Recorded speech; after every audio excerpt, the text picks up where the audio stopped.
Dalam perjalanan ke Laut Kaspia, Yesus telah berhenti beberapa hari untuk istirahat dan pemulihan di kota Persia kuno Urmia, di tepian barat Danau Urmia. Nah, ini Urmia itu ada sekarang di Iran, danaunya gede banget, and so beautiful, dan warnanya merah karena saltnya tinggi.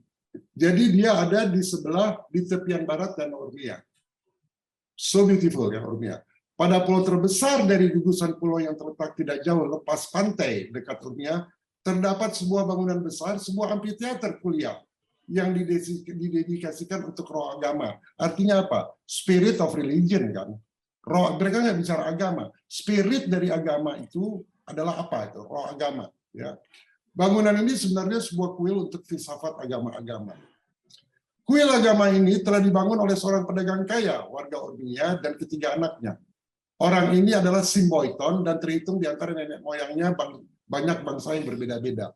Oke, jadi dia pedagang kaya, orang kaya, dia mau membangun kuil ini, ya. Jadi kira-kira dia seorang filantropis bukan? Ya. Iya.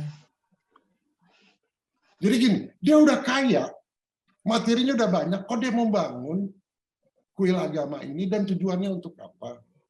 Dan terhitung di antara nenek moyangnya banyak bangsa yang berbeda-beda. Maksudnya apa ini? Ada yang bisa jelasin nggak? Dari ibaratnya pluralis gitu. Oke, tapi root nenek moyang dia itu dari Van. Tahu Van kan? Ya, Kita nenek Van. Turunannya dari situ tuh. Ya. Ya, Pak Yusuf pasti hafal. Van itu tokoh yang menyelamatkan dunia sebenarnya waktu terjadi pemberontakan Lucifer, sampai Adam datang baru dia meninggalkan.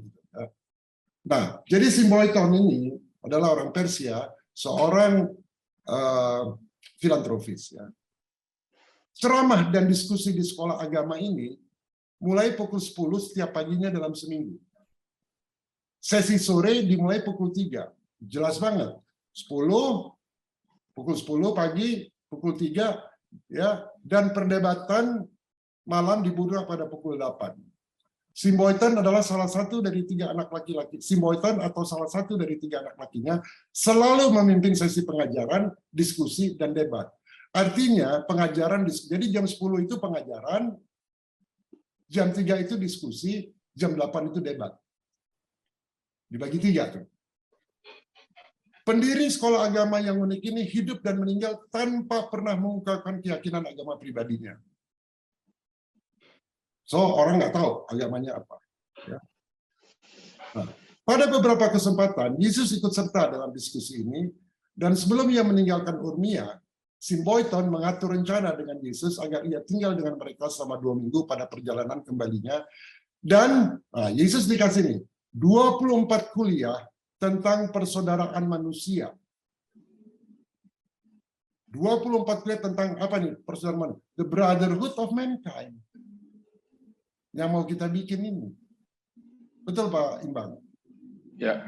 Ini kuliahnya Yesus. Jadi kalau kita mau bikin Brotherhood of Mankind, gimana caranya? Kita harus dengar kuliahnya Yesus. Bicara sama audiensers itu. Jadi Ibu Rini juga nggak akan confuse, Bu. Sekarang ya, karena ada guidance. Ya. Kuliahnya 24 dan memimpin 12 sesi malam pertanyaan, diskusi, dan perdebatan. 12 sesi malam. Jadi Yesus di sana itu ada 36 hari. Ya. Mengenai kuliah secara khusus dan tentang persaudaraan umat manusia pada umumnya. Jadi ada khusus pada umat manusia. Sesuai dengan rencana ini, Yesus singgah di sana pada perjalanan pulang dan menyampaikan kuliah ini. Kuliah ini adalah paling sistematis dan formal dari semua ajaran guru di Urantia. Artinya apa, Bu Rini? Paling sistematis dan formal dari semua ajaran guru. Jadi memberikan step by step langkah protokolnya ya kalau menurut bahasanya Pak Richard. SOP-nya, how to-nya. Oke, jadi kalau kita baca orang Kristen, baca Bible, atau kita baca The Life of Jesus di part 4, itu nggak sistematis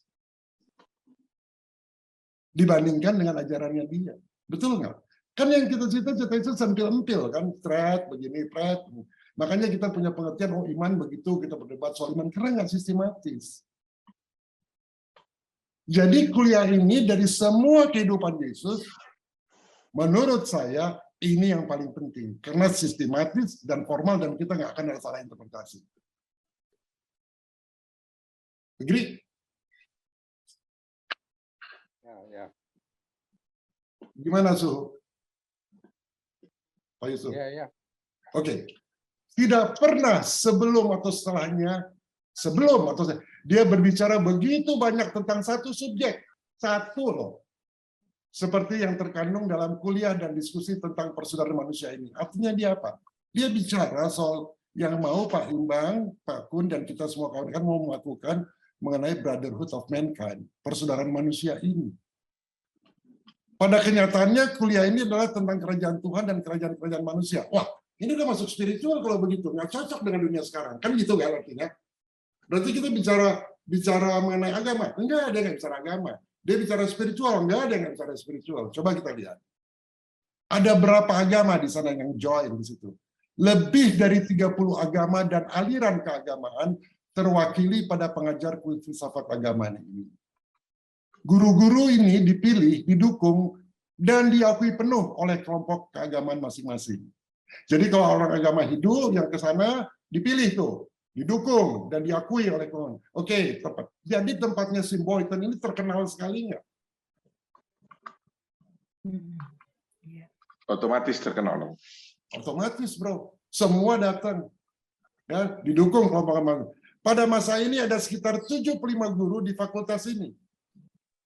Dan mereka tinggal di pondok-pondok yang masing-masing menampung sekitar selusin orang, selusin 12. Jadi kalau ada 75, mereka kira-kira ada 6 pondok. Pondoknya gede banget. Saya punya arkeologinya. Saya cari tuh pondoknya seperti apa tuh. Udah ke wipe out tuh. Udah kebakar ya. Tapi ada arkeolog yang menggambarkan itu. Artinya mereka itu makan tidur semua gratis kan di sana. Siapa yang biayain? Simboton itu. Timbang bisa biayain nggak yang duit yang masuk tuh?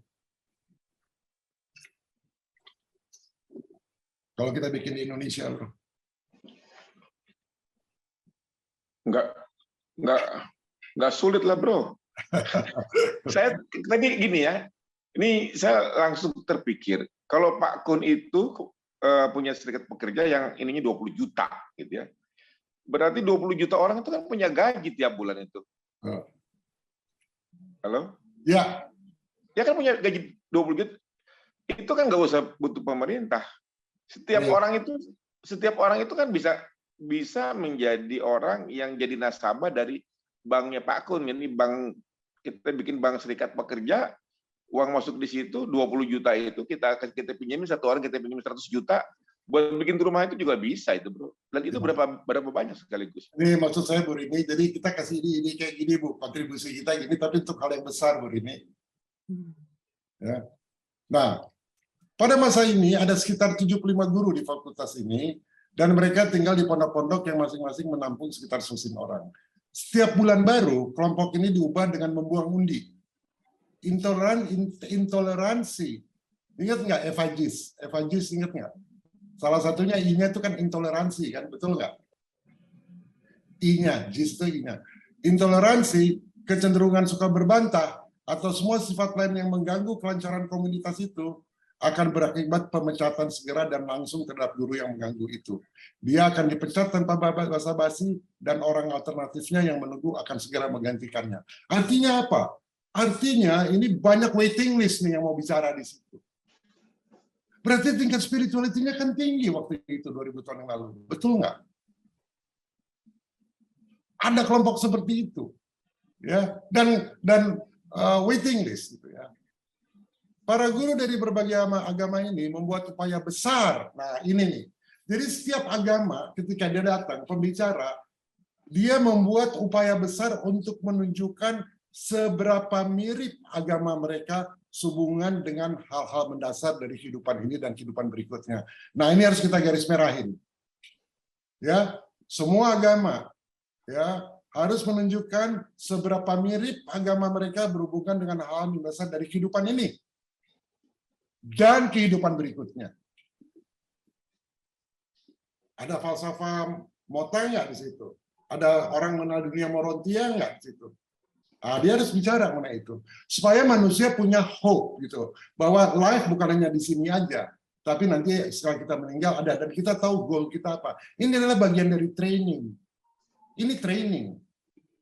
Karena ketika mereka begitu, ketika mereka pulang ke sekolahnya masing-masing, mereka bisa mengajarkan kepada pengikut-pengikutnya seperti itu. Doktrinnya apa? Hanya ada satu doktrin yang harus diterima untuk mendapatkan kursi di fakultas ini. Setiap guru harus mewakili agamanya, mengakui Tuhan, suatu jenis ketuhanan tertinggi. Keren nggak tuh?